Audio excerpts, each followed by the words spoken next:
Welcome again to the Race Academy webinar series, hosted today by me, Matthew Race, coming live out of our head office in Castle Hill.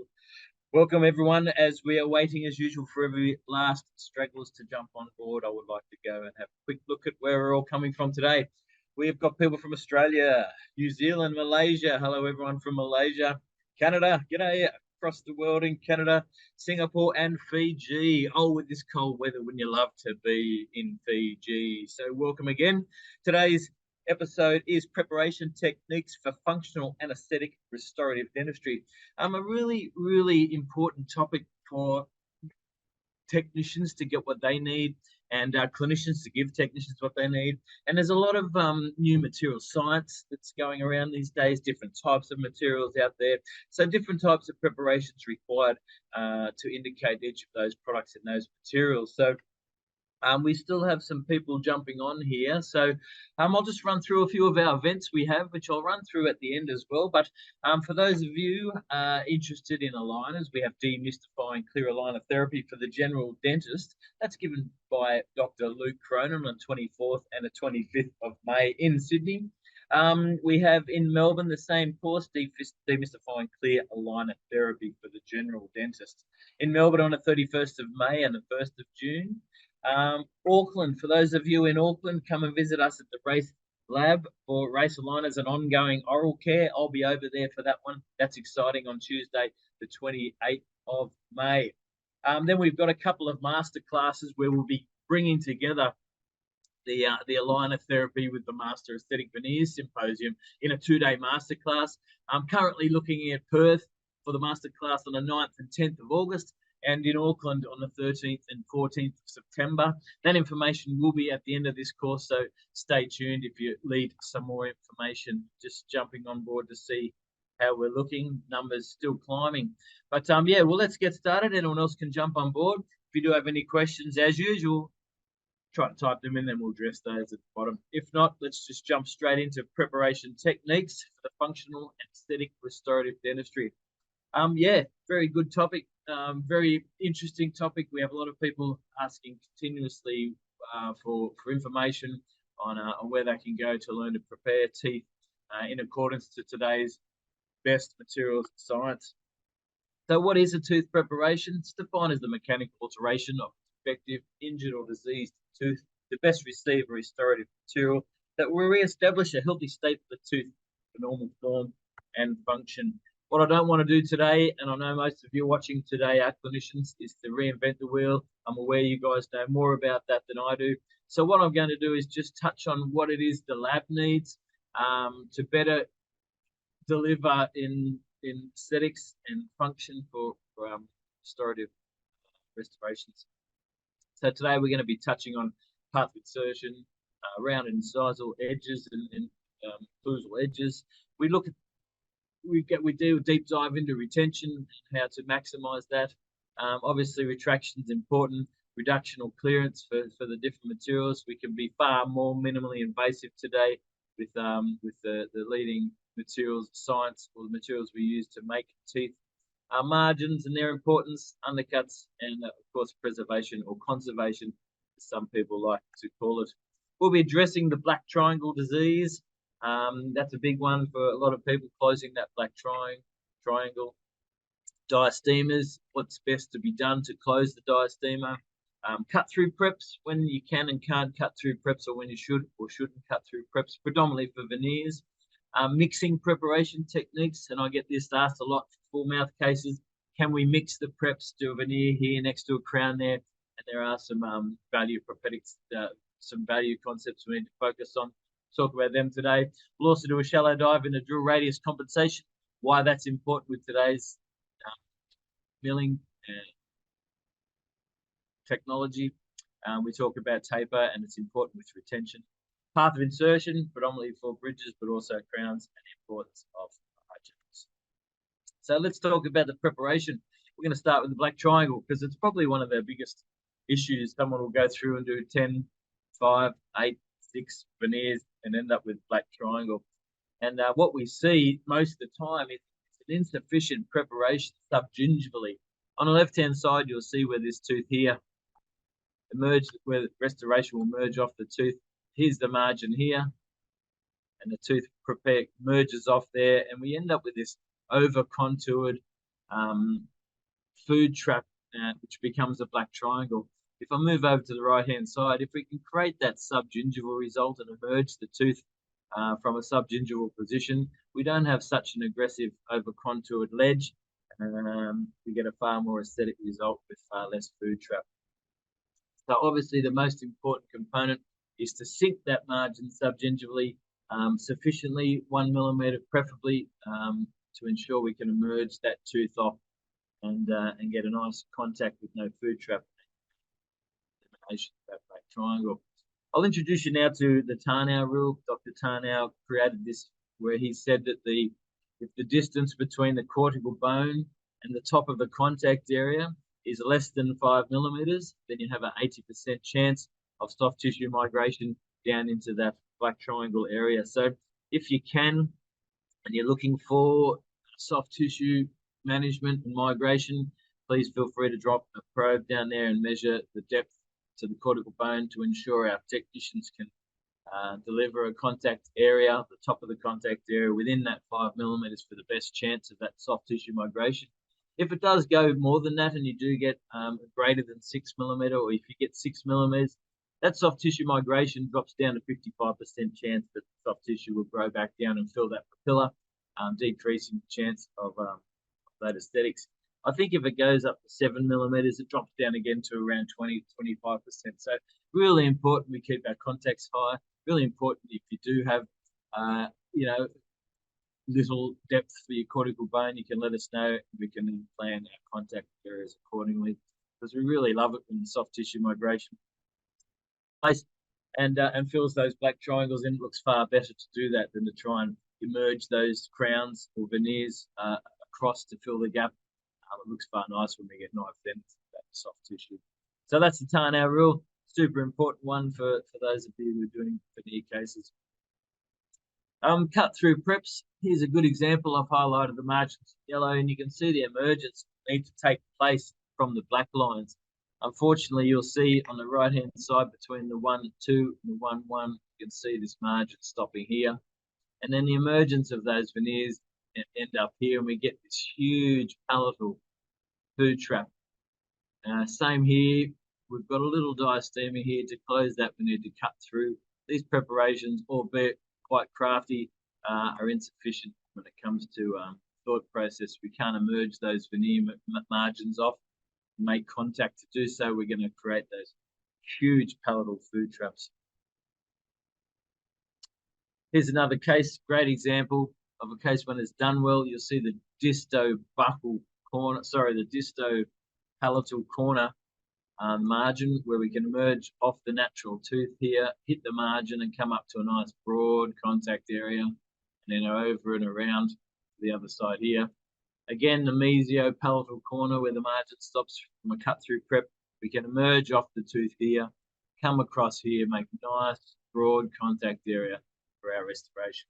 So it's super important, predominantly for closing diastemas and also for emergence profile purposes for black triangle disease, that you do cut through, finish those margins. To close the diastemas, the most important part is the emergence profile of the restoration. Diastema closure preparation is similar to can correction. We also need subgingival preparations, so the diastema can be closed without the ledge or the food trap if the proportions of the teeth are not correct. See red or golden proportions. Then orthodontics prior to preparation is required. We do recommend crowding and rotation, and any severe problems that the patient may have, predominantly with crowding, should be solved with an aligner or an orthodontic approach, more so than trying to rectify crowding or issues with a burr. So keep that in mind. We'll touch further on that at the end of this lecture. Here's another preparation came through. You can see the it's for an LVI, Las Vegas Institute technique, where the whole buccal cusp is covered for the veneer. But again, we've got this tiny little area of, here's the margin distal on the 5. You can see just here, and that will become a little ledge here and a big palatal food trap where we should really have had the emergence profile, as I said, on the disto-palatal corner just here, so we can emerge the tooth off and create a nice broad contact area. It's still easy to clean, but no food trap, and a perfect aesthetic result. So please, when you are closing diastemas, you really must cut through all the way through to the palatal corner, disto-palatally and mesio-palatal. Awesome example of the same thing, trying to close a distal diastema between a 1 and 2 in the second quadrant.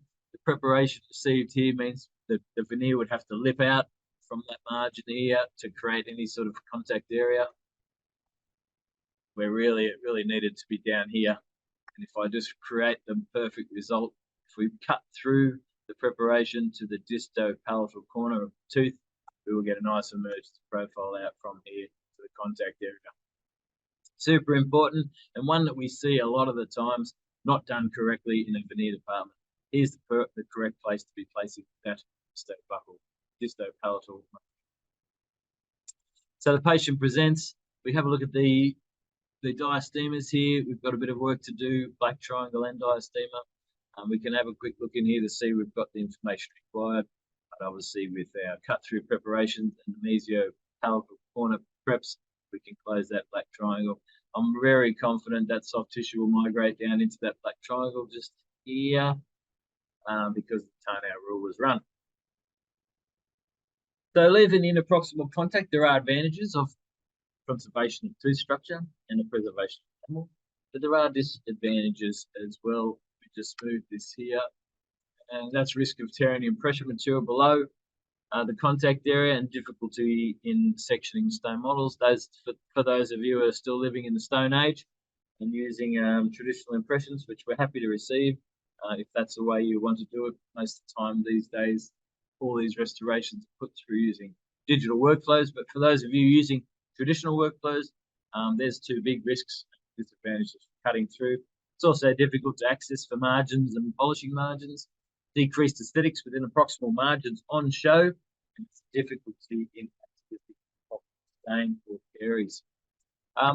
Take that one step further. This again, apologies. Breaking in approximal contact, the advantages, we have easier placement and restoration. That's not just for clinicians, far easier for the clinicians to place the restoration, but also for technicians to manufacture the restorations. There's better accessibility for finishing and polishing the margins, far less risk of staining the margins, gives technician more control of proximal contours. And that's an important one too, because we can decide how big or small to make the teeth. We can really shoot for those golden proportions far better with those breaking those in proximal contacts and allowing the technician more or less space where he or she needs, and an increased surface area for bonding, as opposed to the disadvantages where more tooth structure removal is required. That's a big disadvantage, the increased risk of exposing dentine, therefore loss of bond. So here we can see a couple of non-prepared veneers. The frontal view, you can see micro leakage taking place in the 1-2, margin discrepancies, big problems. And when we look at it from an occlusal view, you can see that without proper preparations, we could get these huge food traps, palatals, but after preparation, we can see down here there's bit more of a natural emergence profile, allowing us broader contact areas. Some of these things could have been improved upon as well, but far better.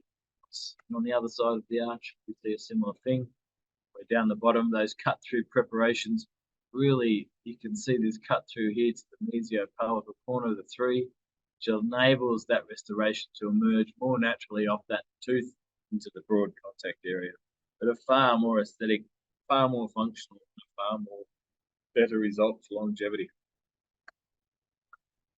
Midline shift and proportional adjustments. Too often we get requested to do this, where the dentist is a little afraid to make the preparation according to the needs of the patient to get the aesthetic result. So we're left pushing it uphill a little with a blunt stick, but I seriously should advise that a proper preparation should be done, a good impression should be taken, and a good lab should be used, and then the patient will get a great result long term. Unfortunately, in this case, cases like this that are done with minimally invasive in mind, but overcooked, you can see the floss is not going to do its job there. So if the patient decides to have veneers, let's commit, let's get a good result and get the job right long term. Unfortunately, we just can't be a little bit pregnant. We need to jump in the deep end, prep the teeth, use a good lab, be done. Great result. I get often asked if we can mix and match preparations. Yes, you can. You can see here some veneers in with some crowns. It is important that you address that at a technical level, and the technician will need to ensure that his or her education is sound with regards to getting the right value. Yeah, the value changes with different thicknesses of restorations is often quite problematic. There is an excellent article in the Dental Practice magazine, Australasian Dental Practice magazine, where this QR code will take you. Should you wish to know more about the value rule, what we call the value rule, it's an article that I wrote for the Dental Practice magazine that explains how important the value rule is here. And if we get the value rule right, you can really pick and choose the best restoration for the needs of the patient more than the needs of the technician. So the need for uniform reduction is great, but not paramount to the success of cases these days. And this article details that, so feel free to go and have a look. Other people ask me, do I need to smooth my preparations? No, I don't think you do. I think leaving them rough, not overly rough, but rough is an addition to mechanical retention. I have seen some studies at a prosthodontic level that show that a lot of prosthodontists polish them. I did ask one of my prosthodontists why he polishes them, and he said he doesn't polish all of them, only the ones that are going to be on display in his presentation. So that's quite amusing. Don't fall into this trap. Unfortunately, when I look at this, I can tell if the dentist is left or right-handed, and this dentist is right-handed. Unfortunately, sitting at this angle here with the patient's head here coming down there and assessing the preparations from not from directly straight on. We'll always give a bit of an angled result preparation. So ensure that your technician doesn't know if you're left or right-handed, because the angulation preps will angle towards your head. It's down pertaining to the patient's left or right-handed dentist, vice versa left. I think this is a little bit overkill, probably unnecessary to go to this level to get parallel preps. Oh, interesting. Retention and taper is next. We're moving pretty quick. I understand we do have a lot of information here. So I'm going to be rolling reasonably quick. I could talk on these topics all day and night, but with the limited time today, we just try and get the most out of our most bang for our buck. So obviously, when the diamond is tipped away from the path of placement, results in an undercut. And a lot of the times when people highlight shoulder margin, they end up J-troughing, what I call a J-troughing into the margin there. And this is why the benefits of these stronger materials like monolithic zirconia enable us to prepare in a chamfered fashion to decrease the risk of this happening. But tipping the taper of the burr inwards, obviously far more aggressively tapers the prep. So we'll have a look at what that means. You can see the fulcrum point in the margin here for this rotation of this restoration. If we over prepare the tooth here, the fulcrum point here enables the crown to roll off deep on. So keep your tapers to about 5 to 8 degrees maximum retention, and that can come down be more aggressively tapered ridges, which we'll talk about here. On the left-hand side of this slide, you'll see retention as opposed to down the low, we talk about taper. So as the taper grows, the retention diminishes. And that's the same as when we talk about our preparations. We get a real straight 2.5 degree taper, we get excellent retention. As we start tapering down the degree of convergence, then we get far less retention. Even at 17 degrees here, we've decreased our retention from 90 down to 10. But don't forget, if you're doing a bridge, you can actually increase that taper a little bit more. And there's a couple of benefits to doing that. One is you don't necessarily decrease your retention because you're spreading the retention across 2 or 3, sometimes 4 or more units across the bridge. So the chance of the restoration debonding come down, so you can increase the taper of the bridge. It also helps with the path of insertion. If you do have more taper onto, say, 4 teeth that we bridge together, increasing that taper will enable the bridge to drop on a little bit easier for you, and it will just make the preparation for the path of insertion purpose far easier on the day of preparation, and also far easier on the day. So yeah, you're going to shoot, if you can, for around 5 to 8 degrees. I've seen studies showing 6 is the best taper. I've seen studies showing that 7 and 8 are. So I sort of recommend 5 to 8 degrees for a single unit, and then tapering more as you bridge. For 3-unit bridge, you can probably go 8 or 9. For a bridge with 3 abutment teeth, probably get up to 10. But yeah, keep that in mind. For bridges, it's a little bit different again, and you can afford to be a little bit more aggressive on that tip tape. Important that we have sufficient tooth structure for the retention of restorations, and we definitely need a minimum of 3 millimeters of retention height. So measure that from the margin to the occlusal surface. You can see on the left here, we've got plenty of retention height for restoration. And over this, on this molar here, we don't necessarily have enough retention height for good retention. So if you do have insufficient retention height on a tooth, consider a restoration that can be etched, like an Emax, full gold crown. Something that is etchable so it can be bonded in the patient's mouth. Flat top veneers, obviously posteriorly we can do flat top veneers. Occasionally we see those coming through, and they'll definitely be etchable material. In this tooth here, in the 5, you can see we've got sufficient height. Go ahead, take advantage of that additional tooth structure and choose a restoration. It's going to be a little bit stronger, like a crystallite monolithic super translucent zirconia. These 2 restorations, I believe, are the 2 best on the planet. I love crystallite, super translucent monolithic zirconia for crowns and bridges. I love Emax for veneers, for non-layers, or for crowns where there's insufficient preparation retention. So also keep in mind no sharp edges up here. We used to see a lot of this back in the PFM days when we were using gloss wax technique. These days we're unable to recommend sharp edges. We recommend rolling those a bit here like this. Avoiding undercuts, of course. I'm going to show you why. This is what we call drill radius compensation. You can see a sharp tooth on a prep here. There's a sharp point of preparation here, and the restoration fitting surface would need to be that sharp. Unfortunately, the burr here, you can see, will be unable to mill a sharp point like this. So to address that, it over mills this area here. It'll come up in here, and then you'll see it just here over mills that area and creates space to ensure that the restoration will drop down. And that's compensating for the drill radius. The drill radius compensation for zirconia, PMMA, plastic wax, resin, any of the milled restorations, they will eliminate any sharp edges by drill radius compensation, what they call over milling.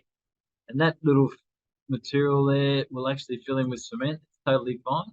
The biggest downfall is eating up space. So if you have a labio-incisal corner of an anterior preparation and you leave a sharp labio-incisal corner, a lot of the times the rest of the software will overmill that area and eat into the space required for the restoration on the labial. So keep that in mind. We like nice round surfaces. Here's an excellent example of overmilling created by sharp anatomic preparation. Just here we've got this sharp edge, so the restoration has to be milled a bit more aggressively. This has been done with a flat top burr. Our burrs in our lab are round top burrs, so it'll be a little bit more rounded here. And unfortunately, just here, you can see from here to here, the space that has to be taken up now eats into the strength of the restoration. If we look over here, let's go back, that's what the restoration. If you round those restorations off like this, we now have far more room to make the restoration far stronger, especially in that interdigitating component, opposing dentition, occlusal forces coming down. There's a good chance both marginal ridges and these triangular ridge areas are the biggest culprits for crown failure. So keep that in mind. Please round off the sharp edge restorations wherever possible. This is what the burr looks like traveling through fitting surface, undermilling and overmilling. So you can see how much more the overmilled restoration, how it's eaten into the restoration. We now have a lot less thickness or strength for the restoration. So here's a preparation on the right, lower right, before it's been rounded, and the lower left has been rounded. Those two have been superimposed to show you how it should be done, but please ensure you round your surface so we're not eating into the strength of the restoration. Ultra important. Sometimes when you look at your restorations, if you look at the fitting surface of a restoration, it'll look like some technician has dragged a rose head all the way around the occlusal table, edges of the occlusal table. And that means that you've had a sharp edge in your preparation. It's just gone over milled those areas. So, yeah, keep those in mind. How are we tracking? Path of insertion.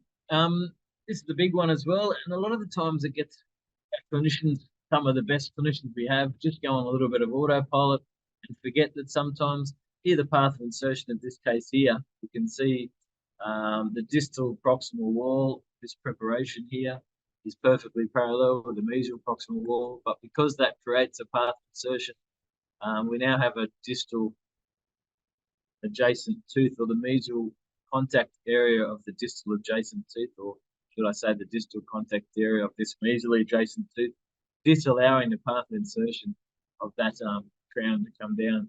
So if you can just go in here, a lot of people might go and knock off the contact of the adjacent tooth, but for a single restoration, probably unnecessary. You will want to work more in this area here and just reduce that and bring the path of insertion back into a different angle to enable the case to drop.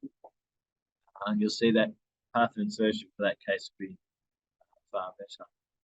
For bridges, though, you're a little bit more hamstrung. Here's a good example. Here's our path of insertion. It comes down here, and it creates a problem here. Unfortunately, the scanner or a traditional impression even will be able to take this impression, and the clinician sometimes are unaware that we have a path of insertion discrepancy here. And obviously we can't get this path of insertion right because that mesial contact area of that distal adjacent tooth, disallowing the path of insertion. So if we just make that little adjustment there, sometimes you need to make an adjustment to an adjacent tooth just to enable that restoration to drop. So keep those in mind. Those of you who are lucky enough to have the Trios system have all of this at fingertips, all of the information. Once you've taken your scan, if you hit clearance, you can actually, path of insertion will actually show you how much clearance you do or don't have for your technicians, and it will actually highlight the areas with path of insertion discrepancy so you know what extra work needs to be done prior to the scan being sent. So for those of you lucky enough to have a Trios, please ensure that you use the materials, the feedback and the data, all the information that is on the software. It's some really fantastic software to enable results.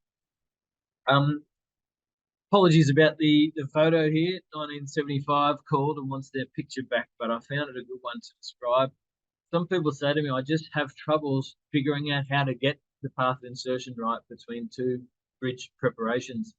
And they recommend holding your mirror on an angle and then moving the mirror bodily towards you without changing the angle of that mirror. You can actually try and see if you have a posterior path of insertion discrepancy between two preps. So I think although it's an old photo, I think it's a good one, an old diagram, I think it's a good one to explain exactly how to move your mirror toward you to see if you've got path of insertion discrepancy. Yeah, I hope that helps a little. All right, let's talk about margins now in the last few minutes. I get often asked, what margin do you want at? So let's talk about them all. The four traditional ones. There's a whole bunch of ones that have been grouped together, but generally you get a feather edge. The advantage is obviously conservative tooth structure, but insufficient reduction on a feather to enable the restorations to go in, so not recommended. A bevel extends the preparation. Wouldn't recommend a bevel. It's a little bit more challenging clinically as well. The chamfer is a distinct margin, creates enough space for restoration. It's easy to control, it's easy to trim, it's quick and relatively technique sensitive for the clinician. Fantastic for zirconia, Emax, and metal restorations. And of course, the shoulder, which is the most aggressive of the preparation. Still a big fan of shoulders. It doesn't enable any occlusal forces to be passed through the restoration down onto the margin. It enables that periodontal ligament to do its job far better, but it does require a lot more reduction of natural tooth. So normally a shoulder is reserved for metal ceramic crowns or old school lads, cornea or old school lad, porcelain fused to metal restorations. So what do I think's best? I think you want to try and marry these two together a little bit. And quite often it's been referred to as a rolling shoulder. And I like a rolling shoulder. I'm happy with the chamfer. I think chamfers are fantastic and easy. If you do want to create a bit of a rolling shoulder just to give us a little bit more space for that emergence profile, to enable the soft tissue to adhere back, by all means, we're not going to argue, but anything 7/10 of a millimetre to a millimetre is a bites reduction. But a nice chamfer down there is great. A rolling shoulder is great. So here you can see the chamfer on the left. There's a bevel here. It's a little bit more technique sensitive, and it does create an opportunity for undercuts. The rolling shoulder here is what I think is the best.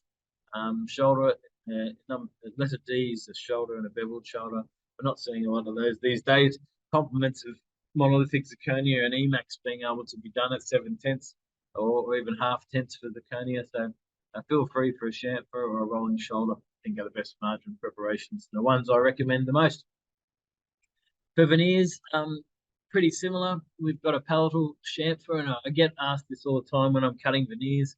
How do you want me to cut them? Some people run all the way over the incisal edge like this. Strongly advise against this. And the biggest reason is the arrow you can see there. This arrow here is the only path of insertion you have to place that veneer. It's the only path of insertion I have to manufacture the veneer. Really difficult to get your veneers in when it's only one path of dispersion, especially when you're doing more than one veneer. You're placing veneers next to each other. When you're limited to one path of dispersion, it makes it near impossible to get that job right and keep your contacts healthy. When we introduced the butt joint, we now have opened up our path of insertion to this acute angle of around 60 degrees. We can put it incisally. We can come at it from the labial view, labial incisal corner. We now have got a lot of different angles we can use as a path of insertion. So placing your veneers far easier. And this feather edge here, opens the path of insertion up to an obtuse angle. So you can place your veneers from any angle you want. It really is easy for clinical placement. It's also far easier for your technicians to work with because you've got a path of insertion. But I tend to recommend this butt joint as a veneer preparation. And the reason I like it is the path of insertion is still good. I've still got a 60 to 70 degree path of insertion. But any downward incisal forces when the patient bites down, pushing the veneer onto the tooth. You can see this feather edge here. If I cut this tooth here, and when the patient bites down, the food's trying to push in between the veneer and the tooth and split the veneer and delaminate the veneer from the tooth. And I think the butt joint enables the veneer to be pushed onto the tooth when the patient uses their anterior teeth for incision. So definitely a butt joint over the incisal edge, and it also enables your technician to lengthen the teeth should they need to or want to, or shorten them. We have far more flexibility in height to width ratios and guide proportions. Yeah, this is what we were talking about before. If you have occlusal forces come down, this nice shoulder edge all that occlusal force is transferred through the restoration onto the natural tooth and allows the periodontal ligament to do its job. So yeah, I'm a big fan of the shoulder for that reason, but it does require more aggressive prep as opposed to the chamfer, which we see most of the time where the occlusal force comes down. There's the chance that that chamfer margin is going to try and slip off the tooth, which in turn becomes fracture up in the tooth.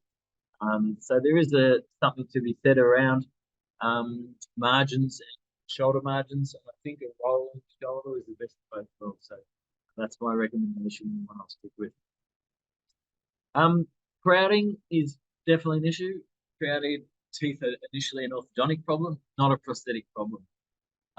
Following orthodontics, the prosthetic work can be done with simplicity of fast, prosthetic, orthodontic solutions, such as raised aligners, available on the market, prepping teeth to correct crowding. I can't stress this enough. It's very, very difficult to correct crowding using a verb. I would strongly suggest gaining your patient's confidence, straightening the teeth and whitening, why not, at the same time, and then veneers. And sometimes the patient might be happy after you've straightened them up, not want to go ahead with preparations, and so be it, which we've done the right thing by the patient, the right thing all around. So definitely recommend aligning. And for those of you that want to align, we touched this before, there is a aligner course coming up 24th and 25th of May with Dr. Luke Cronin in Sydney, demystifying clear aligner therapy for the general dentist, and in Melbourne on the 31st of May and the 1st of June. So go to customer support at racedental.com.au to book into one of those courses. By all means, come along and share in Dr. Luke Cronin's wealth of knowledge. He really is done a ton of cases, been integral in clear aligners Australia. So come along and learn what he does and how he does it. For those of you that want to step it up even more, we have a masterclass coming up with the clear aligner therapy for the general dentist. Day 1 and day 2 is remove your fears from veneers, which is the master aesthetic veneers symposium 1-day course. We'll be packaging these up in Perth on the 9th and 10th of August and in Auckland on the 13th and 14th of September. Please make contact with customer support at racedental.com.au to let us know of your excitement in coming along, and we'll send you some more information. This is just the draft stages now. There is, for those of you in Auckland, also a course on the 28th of May next week, Race Aligners and Ongoing Oral Care. So anyone who's in Auckland, come on down to the Race Dental Lab in Auckland for an evening there. There's going to be some canapes, maybe a couple of drinks, talk through aligners and ongoing oral care on which split to use, when, why, and how. So there's our courses. We'd love you to be part of it. Here's a little information on the Master Aesthetic. Let's just find out if you see it.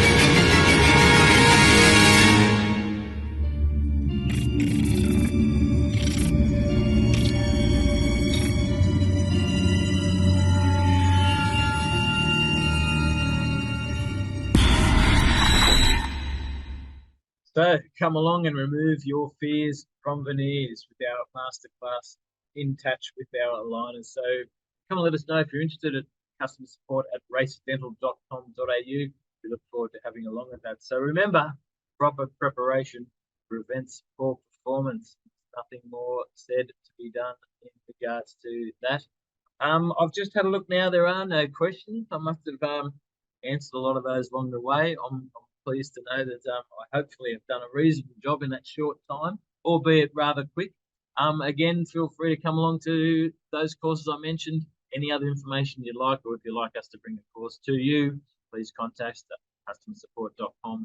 customer support at racedental.com.au. Alternatively, leave an email directly to myself, Matt, M-A-T-T, Matt at racedental.com.au, Thank you very much for your time. We look forward to hosting you again at Race Dental Webinar Series Academy. Please let us know if there's any topics you'd like us to copy. And until then, thank you all. See you all next time.